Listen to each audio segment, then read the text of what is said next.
அட பாவிங்களா, இப்படி ஒரு வெல்டிங் மிஷின் இருக்கா? இவ்வளவு நாளா இந்த விஷயம் தெரியாம போயிடுச்சு. மெலிசான தகரம், டியூப் இதெல்லாம் வெல்டிங் அடிக்க முடியாம இவ்வளவு நாளா இதெல்லாம் கேஸ் வெல்டிங் தான் பண்ணணும்னு சொல்லி அனுப்பிச்சு விட்டுட்டு இருந்தேனே. நான் மட்டும் இல்ல, நிறைய வெல்டிங் ஒர்க் ஷாப் காரங்க, சின்ன சின்ன ஃபேப்ரிகேஷன், சின்ன சின்ன ஒர்க் பண்றவங்க எல்லாம் இந்த மாதிரி மெலிசா இருக்கக்கூடிய தகரங்கள், முக்காவாசி பேர் பாத்தீங்கன்னா இந்த 1.5 mm 2 mm தகரத்தெல்லாம் வெல்டிங் அடிக்கும் போது ஓட்ட விழுந்துகிட்டே இருக்கும். இதெல்லாம் வெல்டிங் அடிக்க கேஸ் வெல்டிங் தான் அனுப்பி வைப்போம்.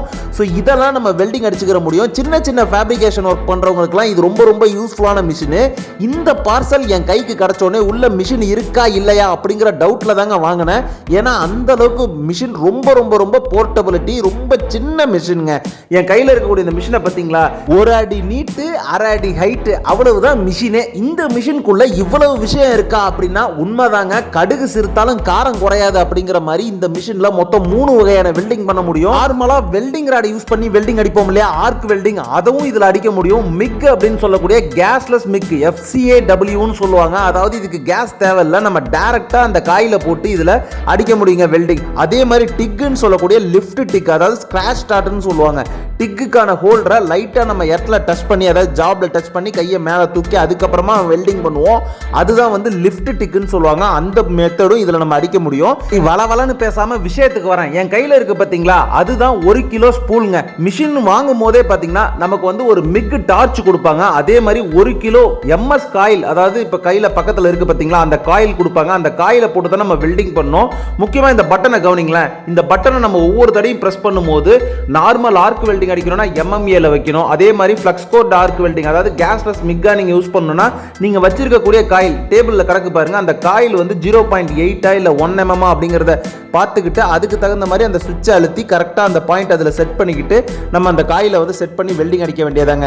இதுல இருக்கக்கூடிய அட்வான்டேஜ் என்ன அப்படின்னு பாத்தீங்கன்னா, மெலிசா இருக்கக்கூடிய தகரங்களை நம்ம வெல்டிங் அடிச்சுக்க முடியும். முக்கியமா உங்களுக்கு அதுல வெல்டிங் அடிக்க எக்ஸ்பீரியன்ஸ் இருக்கணும். தேவைப்படக்கூடிய நண்பர்கள் டிஸ்கிரிப்ஷன்ல நம்பர் கொடுத்துருக்கேன், தேவைப்பட்டா டைரக்டாவே நீங்க ஆர்டர் பண்ணி வாங்கிக்க முடியும். அமேசான் லிங்க்கும் கொடுத்துருக்கேன்.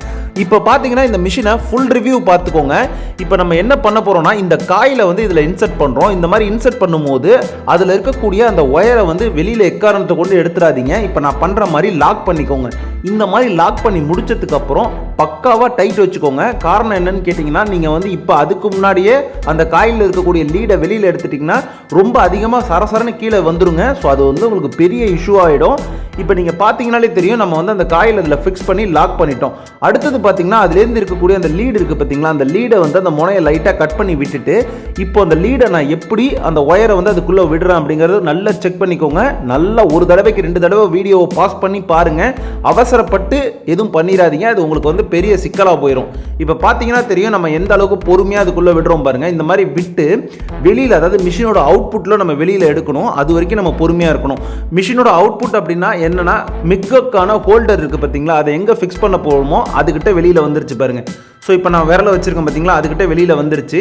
ஸோ இப்போதைக்கு நம்ம கரெக்டாக ஃபிக்ஸ் பண்ணிட்டோம். இப்போ தான் முக்கியமான விஷயமே இருக்குது. அது என்னன்னு கேட்டிங்கன்னா, மிக்கோட டார்ச்சோட நடுவில் பார்த்தீங்கன்னா சின்னதாக ஒரு ஹோல்ஸ் இருக்கும். அதுக்குள்ளே அந்த ஒயர் உள்ளே போயிடணுங்க. ஸோ இப்படி உள்ளே போனதுக்கப்புறம் நார்மல் வெல்டிங் மிஷினில் எப்படி ஃபிக்ஸ் பண்ணுவோமோ அடாப்டரோ, அதே மாதிரி அடாப்டரை ஃபிக்ஸ் பண்ணி லைட்டாக திருவினிங்க அப்படின்னா லாக் ஆகிக்கும். அதே மாதிரி அந்த டார்ச்சுக்கு பவர் வரத்துக்கு பார்த்தீங்கன்னா பவர் சோர்ஸுக்கு சின்னதாக ஒரு 2 பின் மாதிரி கொடுத்துருப்பாங்க. அதையுமே நம்ம லாக் பண்ணிட வேண்டியதான். இப்போ நம்ம என்ன பண்ணணும் அப்படின்னா, இந்த மிக் டார்ச்சோட முனையில் இருக்கக்கூடிய அந்த அடாப்டரை கழட்டி எடுக்கணுங்க.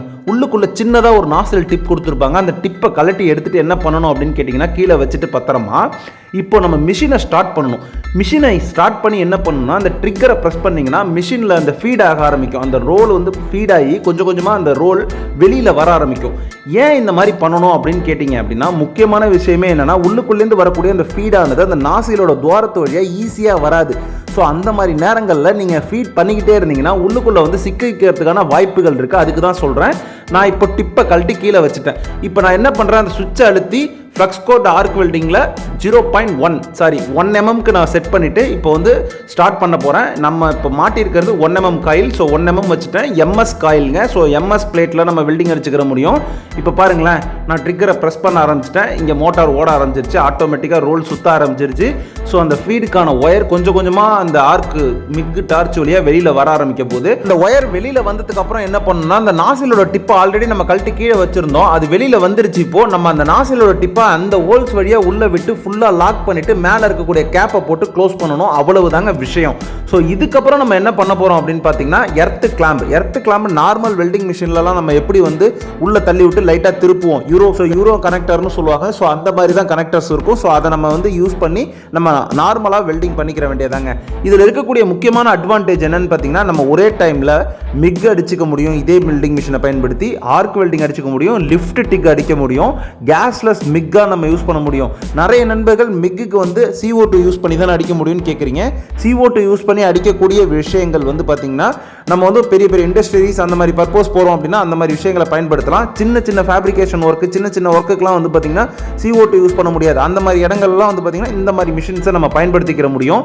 இப்போ நீங்கள் பார்த்துக்கிட்டே இருக்கீங்க நம்ம எந்த அளவுக்கு ஒரு மெலிசான தகரத்தை வெல்டிங் அடிச்சிட்டு இருக்கோம் பார்த்தீங்களா. ஸோ ரொம்ப ரொம்ப ரொம்ப ரொம்ப யூஸ்ஃபுல்லான ஒரு ப்ராடக்ட்டுங்க. தேவைப்படக்கூடிய நண்பர்களுக்கு டிஸ்கிரிப்ஷனில் லிங்க் இருக்குது, அமேசான் லிங்க், டேரெக்டாக நீங்கள் போய்ட்டு வாங்கிக்கிற முடியும். அது மட்டும் இல்லாமல் இந்த வெல்டிங்கை பாருங்களேன். ஸோ இந்த வெல்டிங்கில் வந்து இப்போ நான் ஃபஸ்ட்டு டாக் பண்ணியிருக்கேன், அடுத்து கொஞ்சோண்டு வெல்டிங் பண்ணுறேன். ஸோ இதில் வந்து ஆம்ஸ் கம்மி பண்ணிக்க முடியும், வோல்டேஜ் கம்மி பண்ணிக்க முடியும். ஸோ இந்த மாதிரி சுவிச்சஸும் அதில் கொடுத்துருக்காங்க. ஸோ நம்ம ஆம்ஸ் வந்து அதிகபட்சமே 160 வரைக்கும் தான் வரும். ஸோ நிறைய நண்பர்கள் இதை வந்து நம்ம கிரில் கேட்டு ஷெட் ஒர்க்லலாம் யூஸ் பண்ண முடியுமான்னு கேட்குறீங்க. அந்த மாதிரி இதுங்கெல்லாம் பண்ண முடியாதுங்க. இது முக்கியமாக யாருக்குன்னு பார்த்தீங்கன்னா சின்ன ஃபேப்ரிகேஷன் ஒர்க்கு, ஷீட் மெட்டலில் சின்ன ஒர்க் பண்ணுவாங்க. ஸோ அவங்களுக்கும் மெலிசாக இருக்கக்கூடிய தின் மெட்டீரியலை வெல்டிங் அடிக்கிறவங்களுக்கு தான் இது யூஸ்ஃபுல்லாக இருக்கும். நிறைய நண்பர்கள் காப்பரில் வெல்டிங் அடிக்கலாமா இல்லை அலுமினியத்தில் வெல்டிங் அடிக்கலாமான்ற டவுட் எல்லாம் வரும். அவங்களுக்குலாம் இது செட் ஆகாது. இது வந்து ஒன்லி ஃபார் MS, SS இந்த மாதிரி ஒர்க் பண்ணுறவங்களுக்கு மட்டும் தான் செட் ஆகும். அதுலேயும் தின் மெட்டீரியல் மெலிசாக இருக்கக்கூடிய மெட்டீரியல் வெல்டிங் பண்ணுறவங்களுக்கு தான் யூஸாக இருக்கும். மிஷினோட அவுட்புட் 160 ஆம்ஸ் வரைக்கும் வரும். ஸோ அதை நீங்கள் பார்த்துக்கோங்க. உங்களுக்கு இதுக்கும் மேலே ஆம்ஸ் தேவை அப்படின்னா நீங்கள் வந்து 200 ஆம்ஸ் கொஞ்சம் ஹெவி ரேட்டுக்கு போயிடணும். இதோட ரேட்டே கிட்டத்தட்ட அரௌண்ட் ஒரு 8000 தான் வருது. ஸோ தேவைப்படக்கூடிய நண்பர்கள் பார்த்துட்டு உங்களுக்கு தேவை அப்படின்னா இந்த ஃபுல் ரிவ்யூ பார்த்துட்டு அதுக்கப்புறமா வாங்கிக்கோங்க. உங்கள் நண்பர்களுக்கு மறக்காம இந்த வீடியோவை ஷேர் பண்ணுங்க. என்ன காரணம்னா மெலிசா இருக்கக்கூடிய தகரங்களை வெல்டிங் அடிக்கும் போது ரொம்ப தடுமாறுவோம், கேஸ் வெல்டிங்கெல்லாம் அனுப்பிட்டு இருப்போம். ஸோ அவங்களுக்கு இது யூஸ்ஃபுல்லாக இருக்கும். முக்கியமாக டிங்கரிங் ஒர்க்லாம் பண்ணுறாங்க பார்த்தீங்களா, அவங்களுக்கு இது யூஸ்ஃபுல்லாக இருக்கும். காரணம் என்னன்னு கேட்டிங்கன்னா அதிலலாம் வந்து ஒரு 1 mm 2 mm இந்த மாதிரி ஷீட்ஸ் அதிகமாக வரும். ஸோ இப்போ இருக்கக்கூடிய சுச்சுவேஷன், அதாவது கேஸ் கிடைக்காத சுச்சுவேஷனில் இந்த மிஷின் அவங்களுக்கு ரொம்பவுமே யூஸ்ஃபுல்லாக இருக்கும். ஆனால் வெல்டிங் அடிக்க மட்டும் தெரிஞ்சிருக்கணும். இல்லை எனக்கு மிக் அடிக்கிறதுக்கு பழக்கம் இல்லை, நான் கற்றுக்கணும் அப்படின்னு நினச்சிங்கன்னா கூட இந்த மாதிரி கம்மியான பட்ஜெட்டில் ஒரு மிஷினை வாங்கி நீங்கள் கற்றுக்கிட்டீங்க அப்படின்னா உங்களுக்கு லாங் லைஃபும் வரும். அதே நேரத்தில் உங்களுக்கு வந்து நீங்களும் வெல்டிங்கை கற்றுக்கிட்ட மாதிரியும் இருக்கும். நண்பர்களே மறுபடியும் சொல்கிறேன், இந்த மிஷினோட வரக்கூடியது மிக் டார்ச் வரும், அதே மாதிரி எர்த்து கிளாம்பு வரும், 1 கிலோ ஸ்பூல் அதாவது MS காயில் வரும், SS காயில் வராது அப்படிங்கிறத தெரிஞ்சுக்கோங்க. இந்த பதிவு அவ்வளவுதான். நம்ம ஆர்க் வெல்டிங் அடிச்சிட்டோம், மிக் வெல்டிங் அடிச்சு காட்டியிருக்கோம், அதாவது FCAWன்னு சொல்லக்கூடிய வெல்டிங் அடிச்சு காட்டியிருக்கோம். மறக்காம உங்க நண்பர்களுக்கு ஷேர் பண்ணிட்டு இந்த வீடியோக்கு ஒரு லைக் கொடுங்க. மீண்டும் ஒரு பதிவில் பார்ப்போம்.